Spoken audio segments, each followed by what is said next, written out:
Tugire Kristo bavukanye uyu munsi ijambo ry'Imana riratugarukana ku kwitaba ijwi ry'umukama, ku gusubira kuvuga tuti ndaje mukama ngo nkore icyo ushaka. Birasubira kandi kutubwira ko turi umuco w'isi kandi ko turi vyabona vy'umukama mu buzima bwacu bwa misi yose. Mu gitabo c'umuhanuzi Izaya igabane ca 49 twumvise ko umukama agira ati ngiye kukugira umuco w'intara zose. Mu gisoma ca mbere umuhanuzi Izaya aratweretse umusavyi w'Imana uwo ari we, uko ameze, uko ategerezwa kumera n'ubugamburuka. Uwo musavyi w'Imana avuga si uwundi ni Yezu. Yezu yagamburutse ishaka rya Manase kugira ngo aze kudukiza, aze kubana natwe, asangire vyose natwe kiretse igicumuro. Natwe twaragamburutse igihe twemera kuvukana na Yezu Kristu mw'ibatisimu. Uyu musavyi w'Imana rero si Israeli yonyene, ariko n'uw'isi yose. Imana ivuga iti ngiye kukugira umuco w'intara zose, urukiza rwanje rushike ku mbibe z'isi. Si Israeli yonyene yakundwakaje, ariko n'isi yose, kuko Yezu yabaye umuco w'intara zose, yabaye urukiza rw'isi yose gushika ku mbibe z'isi. Iryo jambo rirashika kuri Yezu Kristu mu buryo bwuzuye, ariko kandi na twebwe riradushikira. Uwabatijwe wese arahamagarirwa kuba umuco, arahamagarirwa kuba umuco mu muryango arimwo, arahamagarirwa kuba umuco mu kazi, arahamagarirwa kuba umuco mu kibano, arahamagarirwa kuba umuco ahagendera hose. Na twebwe turahamagarirwa kuba umuco aho tuba n'aho tugendera hose. Kuba umukristo si ukuvyitwa kw'izina gusa, ariko ni ukwemera Imana ikagukoresha nk'uko yabikoze kuri Yezu umwana wayo. Natwe tugaheza tukemera, tukagamburuka, tukagira tuti ndi hano ndaje mukama, ndaje gukora ico ushaka. Zaburi ya 39. Iyi zaburi iraduha inyishu ikwiye kuvyo Imana idushakako, iraduha inyishu ikwiye kuvyo Imana idusaba buri mwanya, buri munsi, ko twishura tuti ndi hano ndaje gukora ico ushaka. Iyo nyishu, iryo jambo turaryemera, twama twaryemeye, turyemerera abo turi kumwe, turyemerera Imana, turyemerera n'igihugu, turyemerera n'Ekleziya. Ndi hano ndaje gukora ico ushaka. Imana ntishaka gusa amajambo meza canke imigenzo yo hanze, irashaka umutima wumviriza, umutima wemera. Ndi hano ndaje gukora ico ushaka. Ivyo nivyo Yezu yerekanye mu buzima bwiwe bwose, nivyo natwe twokwerekana mu kumurabirako. Yaremeye ugushaka kwa Se gushika no ku musaraba, aremera kuducungura, aremera kudukiza, aremera kubabara, arapfa, arahambwa, mu nyuma arazuka kubera agomba kudukiza. Iryo jambo rero ndi hano ndaje niwe ryarangukiyeko, natwe riraturangukako mu buryo bwuzuye. Muri hamwe twabatizwa tukemera gusangira guhamba hamwe nawe kugira ngo tuzozukane nawe. Ndi hano ndaje gukora ico ushaka. Uyu munsi natwe rero cane iyo Imana idusaba, cane iyo bigoye, twishyure tuti ndaje gukora ico ushaka. ariko iryo jambo twama twaribesheko cyane ku matelefone, turavuga ngo ndaje hasigaye n'amasaha 3 kugira ngo ushike. Mu byo dukora byose turemera ngo ndaje, mugasanga tubikoze ukutariko. Mu bugamburutsi turemera ngo ndaje, mugasanga ntitugiye. Ivyo rero biratwaka canke biratubuza ubweranda. Kandi twemeye tuti ndaje, mu bisanzwe tuba twitavye ijwi ry'umukama, tuba twitavye uwaturemye, tuba twitavye ubuduhamagaye, nawe nta wundi aduhamagara atari Imana yaturemye. Pawulo mu gisomwa ca 2 aduhamagarira kuba beranda, umuhamagaro rusangi. Pawulo atwibutsa ko twahamagariwe kuba beranda. Ubweranda si ubw'abapatiri gusa, si ubw'abihebeye Imana gusa, si ubw'abamenyeshamana, abakuru b'imibano, n'ubwa twebwe twese tubuhurirako. N'umuhamagaro wa buri mukristo wese, umuhamagaro wo kuba umweranda. Kuba mweranda ni ukwemera ko Yesu Kristo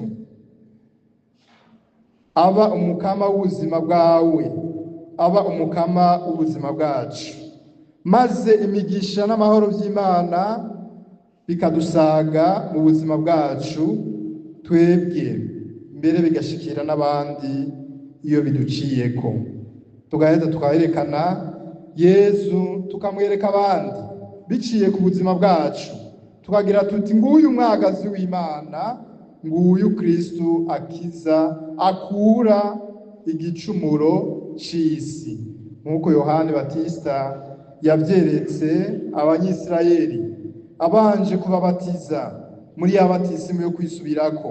Mbere na Yesu agaca muri iyo batisimu, agaca mu rugo ruzi rwa Yorodani kugira ngo arutyorore, atwereke natwe ko twotyororwa ibicumuro byacu. Twavyumvise mu nkuru nziza Yohani Batista ingene yerekana Yesu, agira ati nguyu mwagazi w'Imana, nguyu ukura ibicumuro c'isi. Kanatsinda Yohani Batista, Imana yari yamubwiye iti uwo inuma iza kurukirako, uwo mutima mweranda aza kurukirako mu gisa n'inuma, niwe azobatiriza muri mutima mweranda. Nawe si uwundi ni Yesu. Yesu akura igicumuro c'isi, akura igicumuro c'abantu. Yohani ntiyiyerekana, Yohani ntiyishira hejuru, Yohani ntiyirata, arerekanye uwaje kudukiza, uwuje gukura igicumuro c'isi, ca gicumuro caducafuza, ca gicumuro kitugira abaja, bwa busuma, ka karenganyo, bwa bwicanyi, rya shari, ya nzigo, bwa buhumbu, bwa busambanyi n'ibindi n'ibindi. Nivyo Yesu yaje kudukiza. Yaba Yohani yarashaka ubukuru, yarashaka igiti, yagira ati ni jewe nje gukiza ibicumuro by'abantu. Narirya ibatisimu yareka aratanga yakiza ibicumuro igatyorora. Yohani Batista arishira hasi, aragabanuka kugira ngo Yesu aboneke, agaragare, amwerekana ati nguyo umwagazi w'Imana, nguyo ukura igicumuro c'isi. Natwe bavukanye birabereye kandi birakwiye ko twoca bugufi tugacira inzira abandi, kuko twese Imana ntiyaturemanye ubwenge bungana, ntiyaturemanye n'ubushobozi bungana. Hari igihe uri inyuma yawe abagusumbya ubushobozi, abagusumbya ubwenge, abagusumbya n'igihagararo. Ivyo rero byo tubera icigwa gikomeye cyane cyane kuri twebwe abakristu bukuri, abakristu bishira imbere, abakristu bashaka kwiyerekana, ukwerekana Yesu mu bikorwa byabo.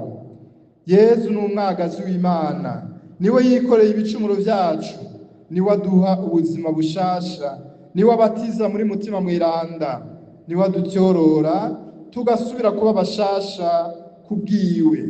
Kanatsindagira ati naje kugira ngo intama zironke ubuzima kandi ubuzima bwuzuye. Iyo tumwakiriye muri Ukaristiya no mu buzima bwacu, twobwirijwe guhinduka ivyabona vyiwe, ko twakira uwudukunda, twakira uwatwihebeye, twakira uwaturenganuye, twakira uwatugiriye imbabazi. Iyo tumwakiriye rero, twobwirijwe kumera nkawe, twobwirijwe gukundana nkawe, twobwirijwe kugendera mu butungane nkawe, twobwirijwe kugendera mu kuri nkawe, twobwirijwe kugendera mu ngeso nziza nkawe.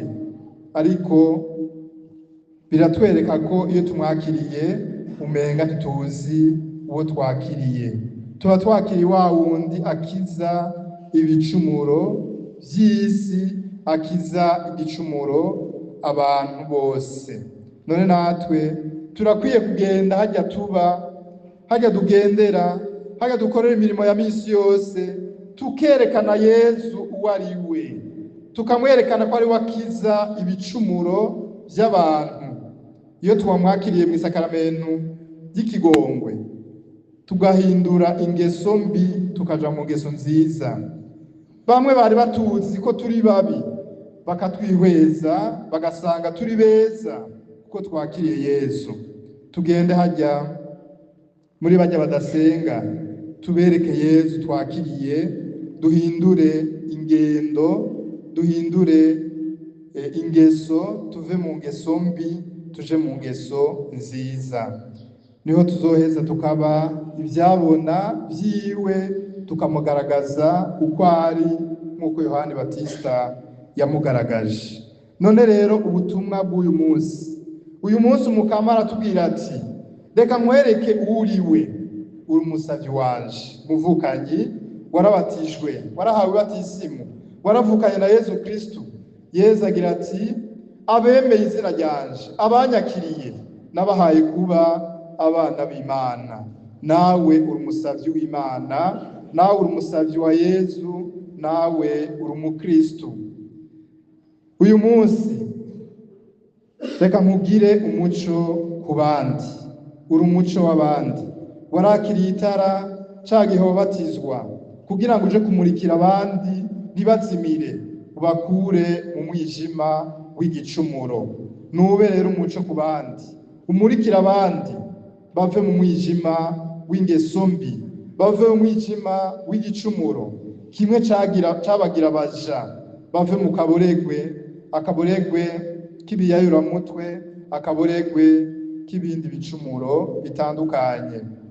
Reka nkwigishe kuvuga nti ndi hano ndaje, mwemerere, wemerere Imana uti ndaje mukama kugira ngo nkore icyo ushaka. Niwemerere Imana mu buzima bwawe kugira ngo ukore icyo umukama ashaka, nawe azoheza kwereke ubwiza bwiwe. Reka nkwereke Yezu umwagazi w'Imana kugira ngo umukurikire. Genda wereke Yezu umwagazi w'Imana abagenzi bawe, ababanyi bawe, abo musangira, abo mugendana, abo muyaga. Ubereke Yezu nk'umwagazi w'Imana ukiza abantu ibicumuro. Dusabe Imana iduhe umutima umeze nk'uwa Yohani Batista, umutima wemera Yezu, umutima umwerekana, umutima witeguriye kuyoborwa na mutima mweranda. Amen. Tugira amahoro ya Kristo.